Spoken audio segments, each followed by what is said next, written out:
Hi. For today's lesson, the final one of the year, you're going to need three things. You're going to need your Radioactive Decay notes page, which you can find in the link above here and download a copy. You need a writing utensil to fill that out if you print that out, and you'll need a periodic table. If you don't have your periodic table, there's also a link above here that will let you see one online or have one that you can print out. So what we're going to be looking at today is going to be at radioactive decay. So we'll look at radioactivity and what happens with that and how the nucleus of the atom changes in radioactive things. So here's how radioactivity works. So some isotopes have unstable nuclei. They're just naturally not particularly stable. Some are more stable, some are less stable, but they're all to some extent unstable.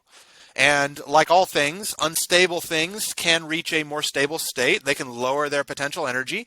And so what happens is the unstable nuclei reach a more stable state by emitting particles. So when they throw off particles, then they're able to reach a more stable state. And we call those particles nuclear radiation.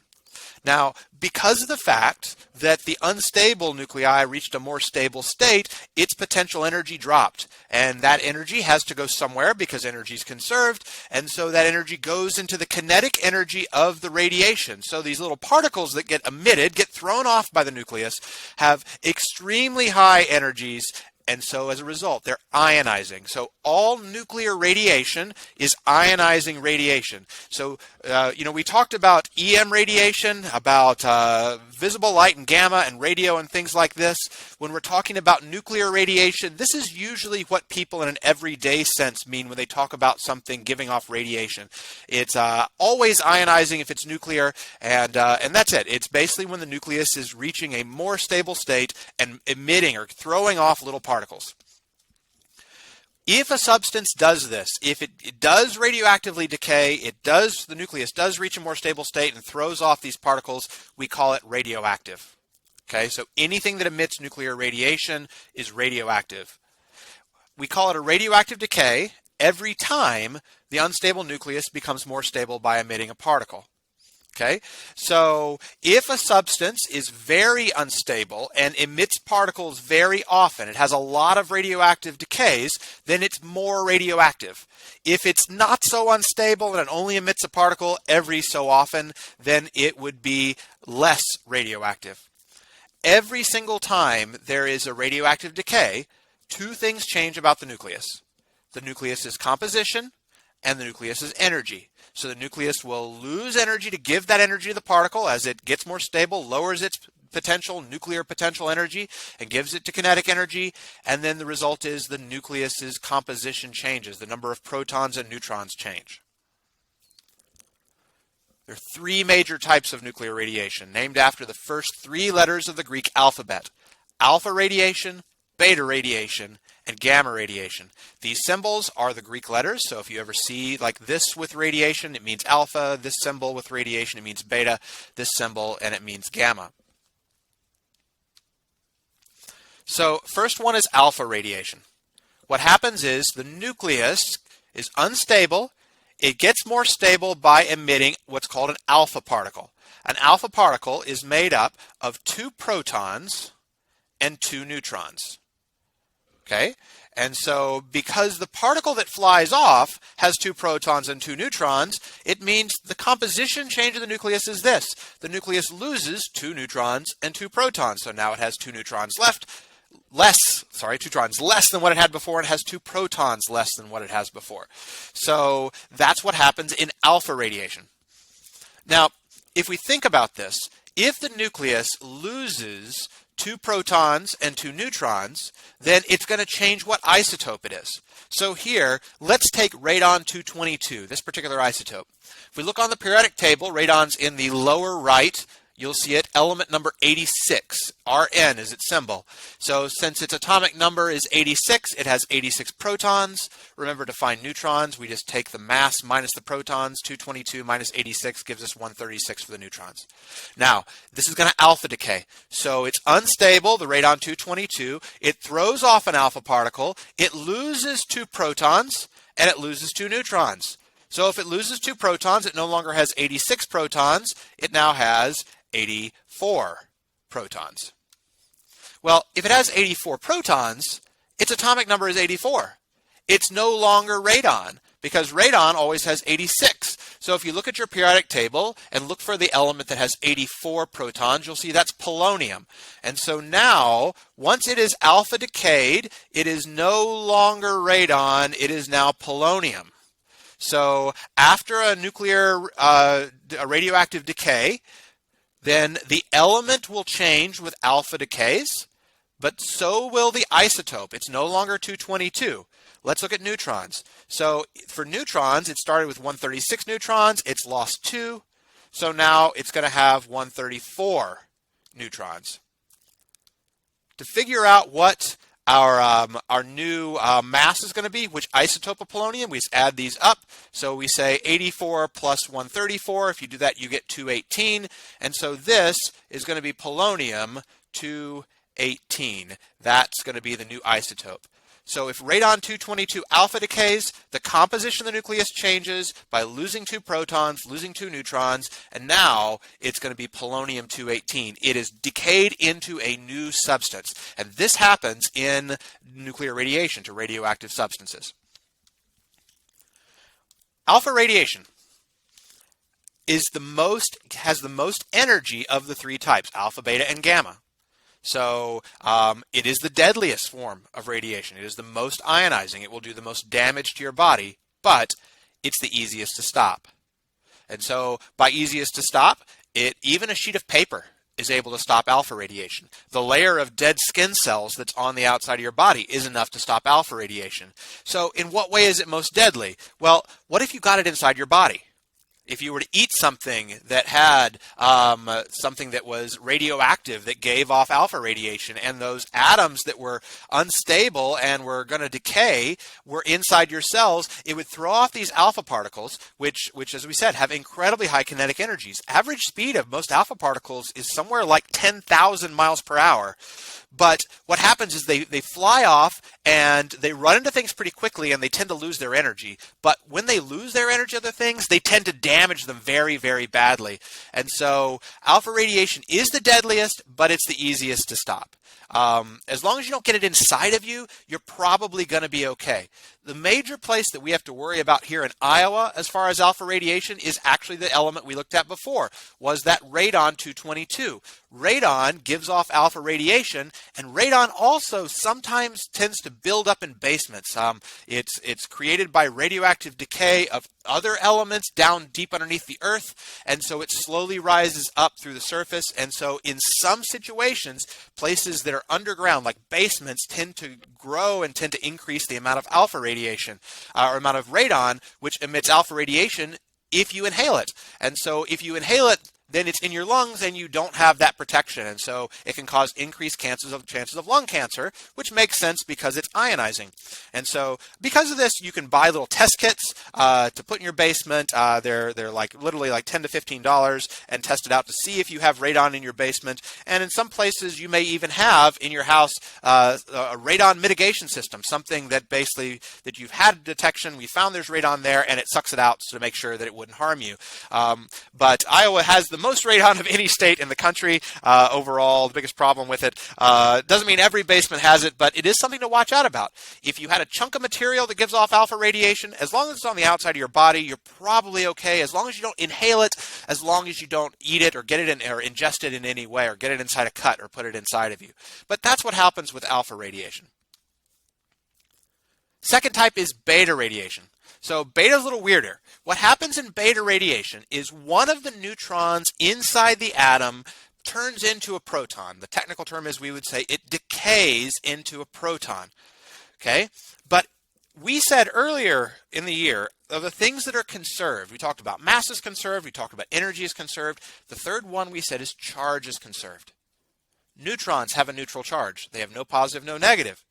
So it starts off with no charge. But afterwards, we have a proton, which has a positive charge. And so it looks like we've gained positive.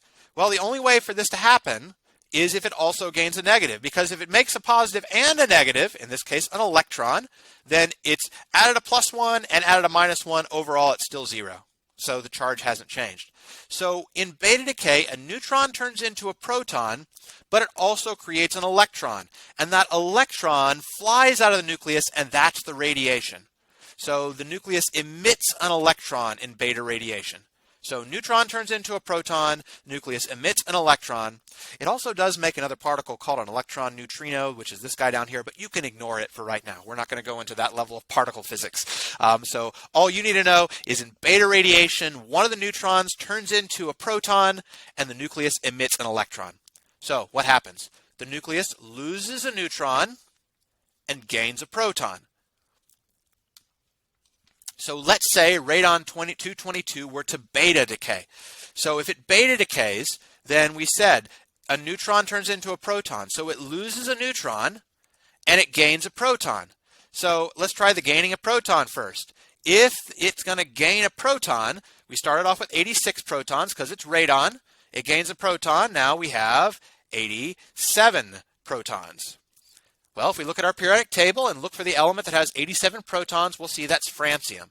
And so it is decayed into francium when it beta decays. So the radon 222 is now francium something. Neutrons, originally it had 136, but it's lost one neutron, so now it has 135.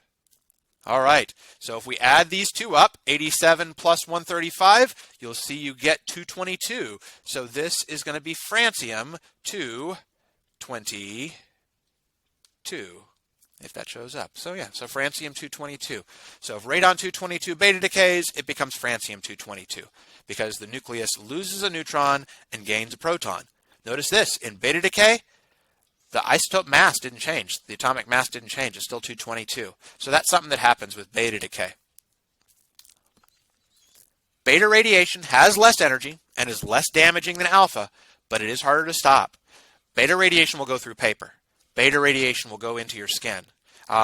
You could stop beta with like a very thin sheet of metal. So if you were inside your car, behind the car door, that car door would stop beta radiation.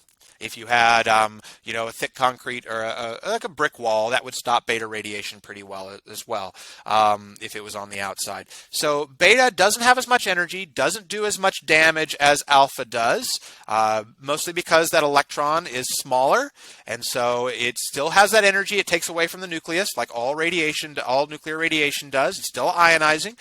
So, but it's not as deadly as alpha. So if you ingested something that gave off beta radiation, it wouldn't be as deadly as ingesting something that gave off alpha radiation. But on the other hand, if you had to hold something in your hand that gave off alpha radiation and something gave off beta radiation, you'd probably have to worry more about the beta radiation because of the fact that it would penetrate into your skin and could do damage there. Third type is called gamma radiation. In gamma radiation, the protons and neutrons rearrange into a more stable state, and the nucleus emits a photon. All that happens is the protons and neutrons rearrange. The nucleus doesn't lose any protons. It doesn't lose any neutrons. It doesn't gain any protons. It doesn't gain any neutrons.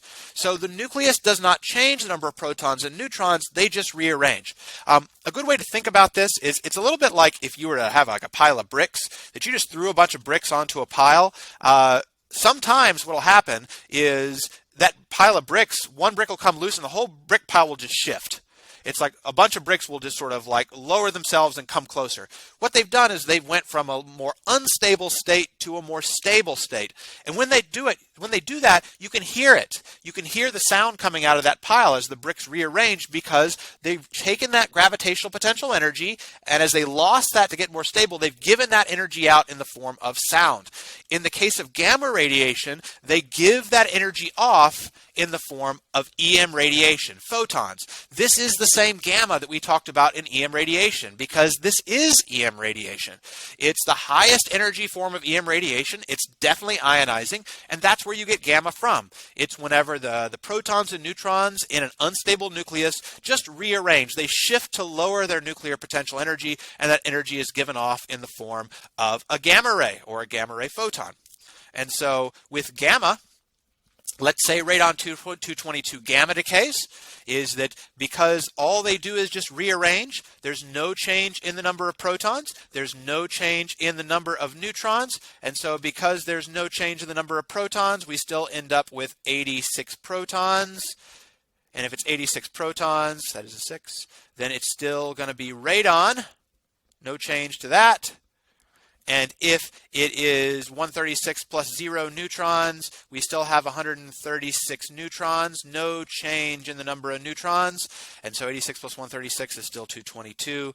And so if something gamma decays, its isotope does not change. So it would still be radon 222. It's just a little more stable form of radon 222.